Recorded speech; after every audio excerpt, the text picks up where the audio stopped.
What's going on, folks? Today we're here in Charlie's garage, and we've got an e36 here that we're dropping a LS1 motor into. So no Mustangs for you today, but plenty of LS stuff because I know how you guys like that. And pretty much just wanted to, I'm just here to help out with the dropping in, but I wanted to give you guys a few little details. This swap is different from most swaps that you would see because normally people take motor swaps as an opportunity to kind of eliminate a lot of junk from the engine bay and just kind of make their car simple and bare bones. But the gentleman who owns this car actually wanted to keep everything. So this build is going to have AC on it.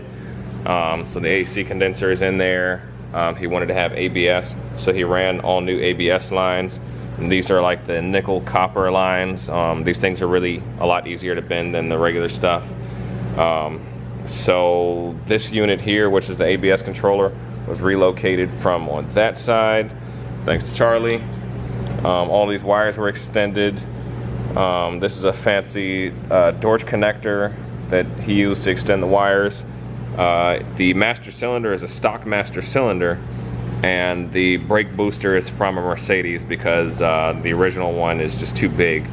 So just the kind of things that goes into a motor swap, just like I told you guys before with my swap.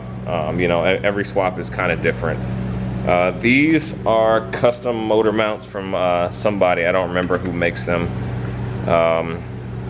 He did not buy the headers to go with these. These are some type of JTR, I think. What, the motor mounts? The headers are JTR. Okay, so these are JTR headers, but JTR headers don't come like this. So Charlie actually deconstructed these headers and ran these things around the motor mounts. This is some really awesome work here. We kind of had to do the same thing on mine, but not to that degree. There's one header already in the car, just like mine, because the steering shaft goes through it. That's the kind of things that has to happen when you want long tubes on your car. So basically at this point, engine's ready to go in, and we're gonna try and shovel it in there. Alright, so we just dropped the motor in, and that took like a total of like 10 seconds. Charlie said it was going to be difficult. He hasn't seen my engine go in. So yeah, so now we're throwing gaskets in there. We're going to tighten up the headers, and I don't know, move on to the next thing, I guess. Alright, so we ran into a little snag talking about how easy things are. And yeah, this has to rotate down. There you go. There you go, perfect. I think it has to turn. No, you're on there. You got a rubber mallet? No, I got some bolts to let it in. Okay. So yeah, we went to go put the bell housing on, and there was no way to get it on because the headers were in the way.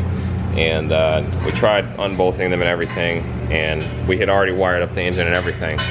We're actually getting ready to pull it, and then we noticed we had just enough space to put it on. So now you're seeing the bell housing go on, and this is a huge relief because we were thinking about disassembling the entire front of the car to pull the motor out, and you were thinking about it. that was my idea.